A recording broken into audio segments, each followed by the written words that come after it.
Chapter 4. Summary. The Doctrine of Incarnation.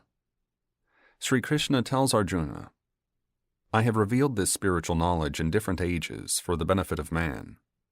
Whenever unrighteousness prevails, I embody myself as the incarnate for the protection of the good and the destruction of the wicked. By contemplation on the deeds and teachings of these incarnations, man can attain salvation. In whatever way men worship me, I approach them in that very aspect.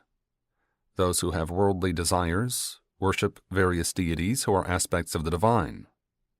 But true worship consists in reflecting on the divine in oneself.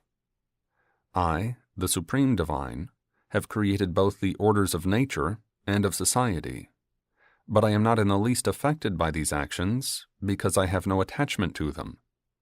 Those who contemplate on me as the great Creator without any attachment will themselves be freed from attachments and gain liberation. The true meaning of actionlessness.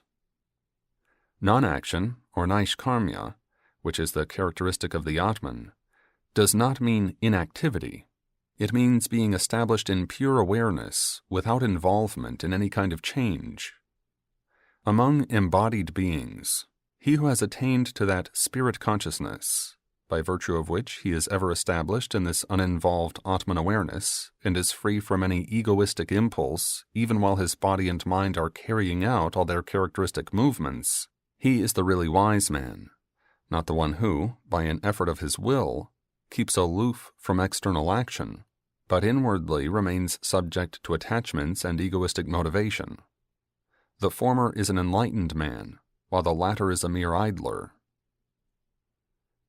This state of actionlessness in the sense of non-attachment is attained only through long and steady practiced discipline of dedicated action, combined with the discriminative understanding of one's being basically the non-attached self.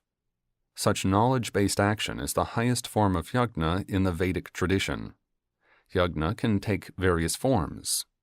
It may be with material ingredients, or it may take the form of austerity, or of practice of concentration, or of control of the senses, or of control of prana, or of scriptural study, or of practice of discrimination.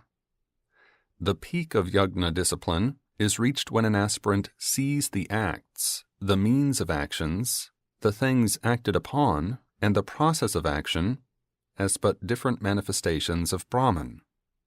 This is called attainment of samadhi in action. All action has jnana or wisdom as its end, the wisdom that enables one to experience everything as resting in me, who form their innermost soul. This knowledge has to be sought by serving wise teachers. The power of enlightenment. This jnana is the most powerful of purifiers, so that it is said that even the erstwhile sinner becomes a saint instantaneously on its onset. This wisdom comes naturally to one who becomes perfect in the discipline of disinterested action. One who has attained this is no more bound by any action, as even in the midst of all action, he is established in the sense that he is the pure, detached, and unaffected Atman. Doubts and delusions about his spiritual identity no longer assail him. Service of the teacher, faith, and control of the senses are indispensable aids to the acquisition of this wisdom.